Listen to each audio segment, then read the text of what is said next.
ఆఫ్ఘనిస్తాన్తో జరుగుతున్న 3 టీ20ల సిరీస్లో టీమిండియా ఘనంగా బోణీ కొట్టింది. తొలి మ్యాచ్లో బ్యాటింగ్, బౌలింగ్లోనూ సత్తా చాటి 6 వికెట్ల తేడాతో ఘన విజయం సాధించింది. అయితే పొట్టి ఫార్మాట్లో ఆఫ్ఘనిస్తాన్ ఎప్పటికీ ప్రమాదకరమైన జట్టే. దాన్ని తక్కువగా అంచనా వేయలేం. కాబట్టి రెండో టీ20లో గెలిచి సిరీస్ కైవసం చేసుకోవాలని భావిస్తోంది. అయితే సిరీస్ కైవసం చేసుకోవడం కంటే జట్టు కూర్పుపైనే టీమిండియా ఎక్కువగా దృష్టి పెడుతోంది.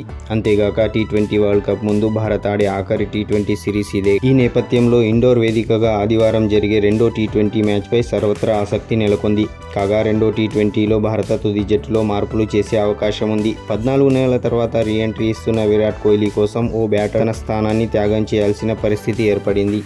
విరాట్ కోహ్లీ కోసం తిలక్ వర్మ జట్టులో చోటు కోల్పోతాడు. తొలి టీ20లో యాంకర్ ఇన్నింగ్స్ ఆడిన తిలక్ వర్మ అంచనాలను అందుకోలేకపోయాడు. గాయం కారణంగా తొలి టీ20కి దూరమైన జైస్వాల్ బాగానే కోలుకున్నాడు. దీంతో శుభ్మన్ గిల్ బెంచ్కే పరిమితమయ్యే అవకాశాలున్నాయి. మొదటి టీ20లో దూకుడుగా ఆడి పర్వాలేదనిపించినా team India management left right combination చూస్తోంది కాబట్టి శుభ్మన్ గిల్కు నిరాశ తప్పదు. ఇక వచ్చిన అవకాశాన్ని సద్వినియోగం చేసుకున్న శివం దుబే, జితేష్ శర్మ, రింకు సింగ్ 4, 5, 6 స్థానాల్లో కొనసాగే అవకాశం ఉంది. దీంతో సంజు శాంసన్కు మరోసారి ఎదురు చూపులు తప్పేలా లేవు. 7వ స్థానంలో అక్షర్ పటేల్ కొనసాగుతాడు. ఇక పేస్ బౌలింగ్లో హర్షదీప్, ముఖేష్ కుమార్ ఇద్దరు పేసర్లతోనే టీమిండియా తొలి మ్యాచ్లో బరిలోకి దిగింది.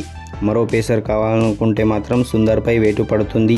సుందర్ స్థానంలో ఆవేష్ ఖాన్ జట్టులోకి వస్తాడు. అయితే శివం దుబే మీడియం పేస్ వేస్తుండటంతో సుందర్ జట్టులో కొనసాగే అవకాశాలున్నాయి.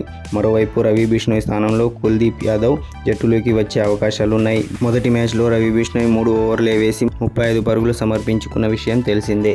ఇక ఇండోర్ స్టేడియం రోహిత్ శర్మకు ఎంతో ఫేవరెట్. 2017లో శ్రీలంకతో జరిగిన టీ20 మ్యాచ్లో రోహిత్ 43 బంతుల్లోనే 118 పరుగులు చేశాడు. బ్యాటింగ్కు అనుకూలించే ఈ మైదానంలో ఇప్పటి వరకు 3 టీ20లు జరగగా తొలుత బ్యాటింగ్ చేసిన జట్టు 2 సార్లు గెలిచింది. చేజింగ్ చేసిన జట్టు ఒక్కసారి మాత్రమే నెగ్గింది.